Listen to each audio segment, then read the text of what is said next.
In this video, we are going to be talking about health insurance. This is brought to you by Dirty Medicine. If you like my channel and want to give back to support the channel financially, please consider clicking the join button. You can find that join button underneath any video on my channel, as well as it's the link in the description of any video on my channel. It's that first link. You can also find the join button on the homepage of my channel. When you click the join button, you'll be a Dirty Medicine member, which means you provide $4.99 a month to me to support the channel. And in exchange, you get some neat perks like the Dirty Medicine logo after your username anytime you comment anywhere on the channel. And you'll also get member access to the locked community tab on my channel. Currently, you can vote at that locked section on the topic of the next video, and in the future there may be additional perks as well. So if you like the channel and want to support free medical education, please consider clicking join. Now in this video we're going to be talking about health insurance, and health insurance is a topic that a lot of us know about, but it seems like a lot of medical students simply don't understand it. We know that health insurance exists, we know its purpose, but we don't know the ins and outs of health insurance, and therefore when health insurance questions show up on USMLE, COMLEX, or in-class exams, a lot of times we are left twiddling our thumbs, feeling unintelligent. And hey, you cannot be a doctor if you don't understand health insurance, right? It's an integral part of our role. It is involved in everything that we do, except for you bougie plastic surgeons that don't take any insurance. I'm not talking about you, but everybody else needs to understand health insurance. So let's get started by talking about Medicare. So who's eligible to be on Medicare? Medicare is for those who are 65 years or older, but you can also get on Medicare even if you're younger than that, if you have end-stage renal disease or amyotrophic lateral sclerosis. So end-stage renal disease or ALS qualifies you for Medicare, and you also can qualify for Medicare if you receive a disability pension from the Railroad Retirement Board. And that last bullet point there is just something that a lot of medical students don't know or doesn't get taught correctly. So these are the things that qualify you for Medicare: 65 or older, or 64 and younger if you have end-stage renal, ALS, or receive disability pension from the Railroad Retirement Board. All right, so that's your eligibility to be on Medicare. But what's really high yield for exams is to understand the different parts of Medicare. And these are depicted with letters, so like Part A, Part B, etc. So let's go through them one at a time and talk about what each part pays for. Because after all, Medicare is a type of health insurance, and therefore it's paying for various healthcare services.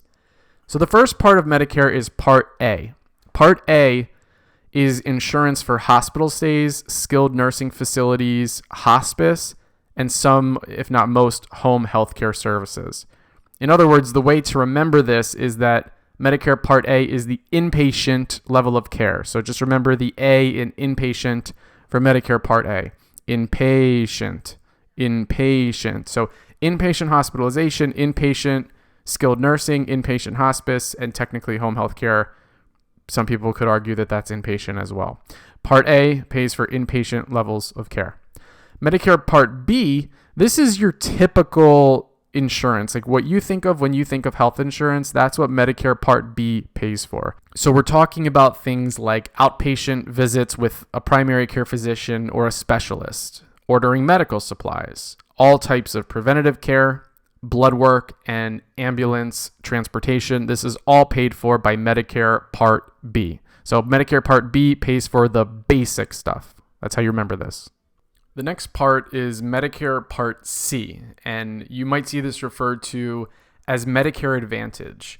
Medicare Part C is basically the private insurance alternative to Medicare. So although it's part of the Medicare program, it's a little carve out within Medicare that functions most closely to how private insurance works. And just to clarify what I mean, when I say private insurance, I'm talking about privately run companies that sell health insurance, usually directly to places of employment, who then make their employees part of their health insurance plan.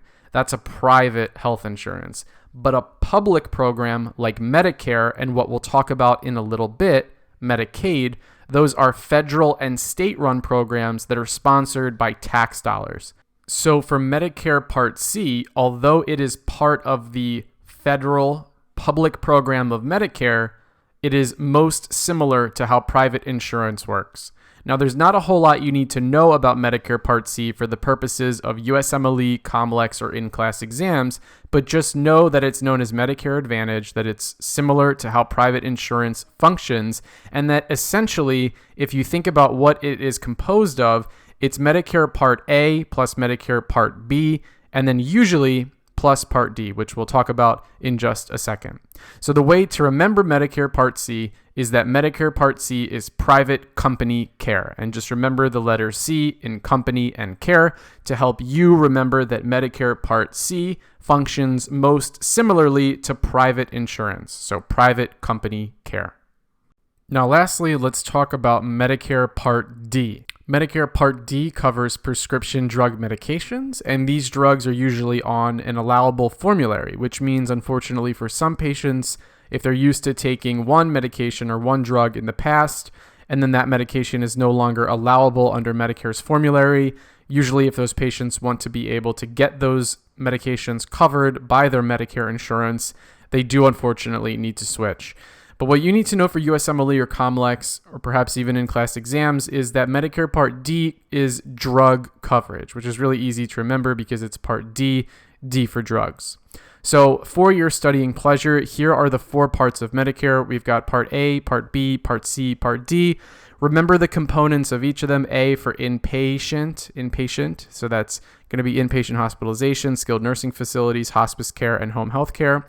Part B for your basic stuff, so outpatient visits to the PCP or the specialist, labs, and preventative care. Part C is private company care, so this is most similar to private insurance. It combines the elements of the other parts. And then Part D for prescription drug coverage, D for drugs. Now, I understand that this is a little bit overwhelming for you if you've never really understood how Medicare works before, and by no means am I an insurance expert. However, it is very important that you understand how insurance works, particularly Medicare. Now, let's move on and talk about Medicaid. So Medicaid and Medicare are very similar sounding names, but they differ in some pretty big ways. Medicaid, your eligibility really depends on financial need. Now, there are some exceptions to this, but generally speaking, Medicaid is based on financial need. So those with low income will qualify for Medicaid, as well as those who are disabled. Children can qualify, pregnant women can qualify, patients who are on SSI, which stands for Supplemental Security Income. And then there are additional criteria which differ depending on the state. So Medicare expansion really happens through the state and not at the federal level. So other eligibility is determined on a state-by-state basis. Now, something that's very high yield that I want to include here is what's known as CHIP, Children's Health Insurance Program. Basically, what CHIP does is that let's say that you have a family that makes too much money to qualify for Medicaid, but even despite that, they don't make enough money to really get the child health insurance. If the child in the family does not have health insurance, that's where CHIP steps in and ensures that those children are covered. So for that reason, CHIP is very closely related to Medicaid and usually included within the discussion of what Medicaid is and who is eligible. So if you want to just keep this concept pretty broad, I would think of Medicaid as being based on financial need and Medicare as being generally for those 65 and older. Obviously, there are some exceptions on both sides for Medicare and for Medicaid, but those are your big differences. All right, moving on, let's talk about COBRA. No, Dirty, I hate snakes. No, not the COBRA. All right, so COBRA stands for Consolidated Omnibus Reconciliation Act. And this act allows individuals to continue group health insurance policies after they lose their benefits. So, for example, let's say that you are working at a job, and as part of your employment benefits, you get health insurance. If you are let go from the job or you decide to leave or there's any circumstance whatsoever that causes job loss and therefore by extension you lose your health coverage, you can activate COBRA. So COBRA lets you continue the group health insurance policy that you had at that previous job, and you can continue it up for a certain predetermined amount of time. It's usually pretty expensive. It can be up to 102% of the premium. and you can continue that coverage so that in that sort of interim phase while you're looking for either a new job or new health insurance, you're covered. So that's what COBRA is. And again, it covers voluntary and involuntary job loss. So if you have health insurance, you can basically always retain it if you're willing to pay for it and pay the high premium of COBRA. So let's do a brief example just to illustrate this. Let's say that you work at Dirty Medicine University. Who knows? Someday I could have my own medical school. You never know. But you quit because you think that my videos are stupid. But you were getting health insurance from Dirty Medicine University, and then you quit. And because you quit, you no longer are eligible for the group policy that you were getting at DM University. What you could do is activate your COBRA plan. So COBRA, this act, basically guarantees you, if you're willing to pay for it, that you will still get the health insurance that was provided to you at Dirty Medicine University. All right, so we come back to COBRA. Is there anything else important that you need to know? Well, just for completeness sake, I will include that there's always an election period of at least 60 days. So you have 60 days to basically decide whether or not you want to elect to pay for COBRA and activate your COBRA plan. And then once activated, that plan will last you either for 18 or 36 month period of time. So you will be covered until you are able to secure new health insurance. Now, the way to remember this is that I think of the snake, the cobra, and a cobra snake can extend its body and get disgustingly long and be very scary as it moves in one direction and its tail kind of lags behind. So the cobra snake extends its body just like how COBRA health insurance works, and you can extend the group health insurance policy. So that's how I remember COBRA. Now that we've talked about Medicare, Medicaid, CHIP, and COBRA, let's just talk about some general insurance principles. These are things that may show up that are high yield depending on the class or the exam that you're taking. So let's start by talking about the different types of insurance payments. So our first term is a copayment, or a copay for short. A copayment is a fixed fee that must be paid to receive covered care. So for example, if you have health insurance, you can look at your health insurance card and it'll tell you what your copay amount is. So it's a fixed fee. So for example, every time you go and you see a specialist, so a cardiologist, an endocrinologist, a gastroenterologist, you pay some amount of money at the counter. And for example, $40. Every time you see a specialist, you pay $40. Every time you see a primary care physician, you pay $20. So that's a copay. It's a fixed fee that has to be paid in order to receive covered care. Now, that's not to be confused with co-insurance. Now, these names obviously sound similar. We've got co-payment and co-insurance. And the difference here is that co-insurance is a fixed percentage that must be paid by the insured. So the co-payment was a fixed amount. We said $40. But co-insurance is a fixed percentage. So for example, if you have health insurance and your co-insurance is 25%, and a doctor bills your insurance company for $100 for a visit, you're responsible for $25 because 25% or 1/4 of the $100 bill is $25. So copayment is a fixed fee and coinsurance is a fixed percentage. Our last term of this general insurance principle is a deductible. So the deductible is a fixed amount that must be paid out of pocket before insurance starts to kick in and pay for your care.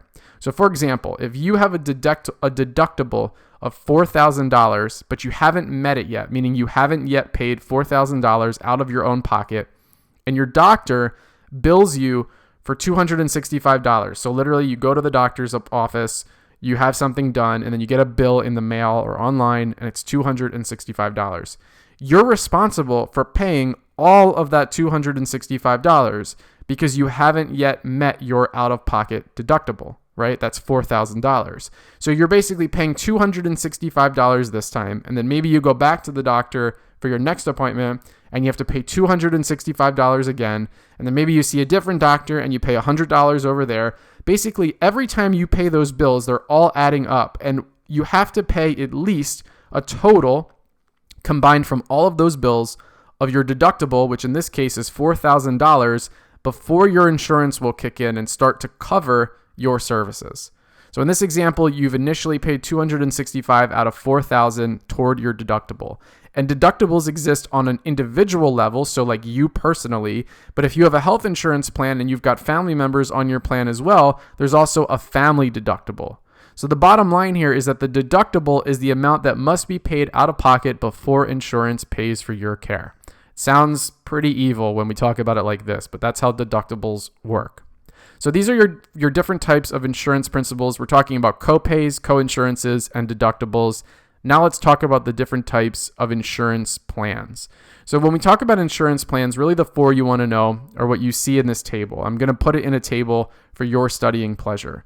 We've got health maintenance organizations, better known as HMOs, preferred provider organizations, better known as PPOs, exclusive provider organizations, better known as EPOs, and then point of services, which are POS. All right. And as we go through these, we'll talk about what the scope of the providers are that are eligible to be within these plans. And then I'll point out some high yield notes in that last column on the right. So for HMOs are restricted to a limited panel of physicians. So if your health insurance plan is an HMO, they're basically telling you if you want to see an endocrinologist, you can only go to like one of these 10 people, let's say. Or if you want a primary care doctor, you can only go to one of these 20 people. I'm simplifying here for the purposes of this discussion, but the bottom line here is that within an HMO, you are restricted to a limited panel or a limited number of in-network physicians. Now, if you look at the notes column, you'll see that it says strict in-network coverage. So HMOs are very strict. You have to see physicians in the limited panel in order for it to be covered. And you also need referrals from the primary care physician if you want to see a specialist. So that's how HMOs work. Now let's compare that to PPOs, the preferred provider organization. PPOs do allow you to see out-of-network providers, but if you do so, it's not going to be covered to the same extent within the insurance plan as in-network providers. So your PPOs will designate in-network providers versus out-of-network providers. Now, PPOs in general compared to HMOs tend to be more expensive, but they're a little bit more flexible in the sense that A, no referrals are necessary, and B, you can go out of network. So you're not restricted to that limited panel of physicians, and sometimes even when you go out of network, the insurance will still reimburse you a little bit, even if you're seeing an out-of-network provider. So PPOs are more flexible, but they're more expensive. Now, exclusive provider organizations, or EPOs, I want you to think of this as basically being the same thing as an HMO, but the network just tends to be a lot smaller. And that's really all you need to take away from this. Lastly, point of service. There are out-of-network providers that are allowed, but the designated in-network providers are there to heavily reduce costs. The major difference between a point of service and a PPO is that in a POS, you still need referrals from a primary care physician. So really the way to think about a POS is sort of like a hybrid of an HMO and a PPO. Now I understand that I'm using a lot of acronyms here. I'm speaking not slowly, so fairly quickly. And this is probably a lot of information you've never heard before, or at least have not learned in medical school. So it's a lot. I get it, but it's information that you want to know because once you get this down in your brain, it's free points on test day. And it's also stuff that you probably want to be familiar with, especially if you see yourself in the future working in a hospital setting. So these are different types of insurance plans. Let's talk now about healthcare payment models. And this stuff does show up. This is high yield, so you want to know this. The first thing we're going to talk about is capitation. So under capitation, physicians receive a set amount of money per patient per period of time, regardless of how much the patient utilizes healthcare services. So this is really important to understand. For every patient, there's a set dollar amount that the physician receives per period of time, and it doesn't matter if the patient goes to the doctor or doesn't go to the doctor. Capitation is usually used by HMOs, and it's calculated based on local costs and average service usage. So there's a lot of behind the scenes calculations going on to figure out how much money does the health insurance plan pay in capitation to the physicians or the networks. And that's all based on a lot of different metrics. So the bottom line here is that this differs regionally. The other thing about capitation is that these capitation plans will maintain what's known as a risk pool, which is basically like a small percentage of the capitation plan that gets held by the insurance company and only gets paid to the physician if the health plan does well financially. So it's sort of like a way to hedge against the amount of money that gets paid. So for capitation, the question is, how do you remember this? What's the mnemonic? So I think of capitation, I think of cap, like a hat on somebody's head, wearing a cap. And I think about a bunch of people wearing caps, and then each of those caps is a set dollar amount that gets paid in capitation. So capitation, I think of the caps, and then each cap on somebody's head is a set dollar amount. So for every patient that's in a network that uses a capitation model, it's a per head payment or per cap dollar amount. That's how I remember that. Now let's talk about bundled payments. In bundled payments, healthcare organizations get a set amount per service, which is then divided by all the providers or facilities involved based on the positive health outcome. So like if somebody's going into the hospital for a hip replacement, and let's say that they come in through the emergency room, they get an x-ray, and then they're admitted to the floor, to the orthopedic service, and then they're given medications, and then they're given some type of orthotic device. Instead of billing each of these different things separately and getting reimbursed for each of these different things separately, the entire amount of services that were rendered gets paid in one bundled payment, hence the name. And then when the healthcare facility receives the money, they then divide that by all the various people that were involved in the care. Again, I'm simplifying here so that I can explain this. This isn't exactly how this works, but this is how you can think about it. Healthcare organizations that use bundled payments are incentivized to improve patient outcomes because if there's any unexpected healthcare utilization or complications, the healthcare facility will basically be paying the cost of that. So the bundled payment will only include a set amount per service that's sort of predetermined. So for example, going back to our discussion about the hip replacement, if something goes wrong during the operation and the hip replacement goes poorly, maybe the joint becomes necrotic. Again, I'm just making all of this up. But any unexpected complication has to be paid for by the healthcare facility because the bundled payment didn't take into account that there might be X, Y, and Z complications. So that's bundled payments. Now let's talk about fee-for-service models. So in a fee-for-service model, the patient pays for each service individually. The name makes perfect sense here. There's a fee, and that fee gets paid for each service. And the thing about fee-for-service models is that this rewards physicians for high volume. So the more services that are rendered, the more fees that they charge, the more fees that the patient has to pay. So the patient pays for stuff regardless of clinical outcome in a fee-for-service model. Now, fee-for-service models should not be confused with a discounted fee-for-service. In a discounted fee-for-service, it's basically the same thing as a fee-for-service, but the patient only pays a percentage at a predetermined rate. So this is really what's being utilized in PPO plans. There's a predetermined rate at which a patient will pay a percentage of their care. So technically, it's fee-for-service, but it's discounted. So that's more of what's happening when you think of a traditional private insurance. So these are different healthcare payment models, and that concludes this video on general principles of insurance.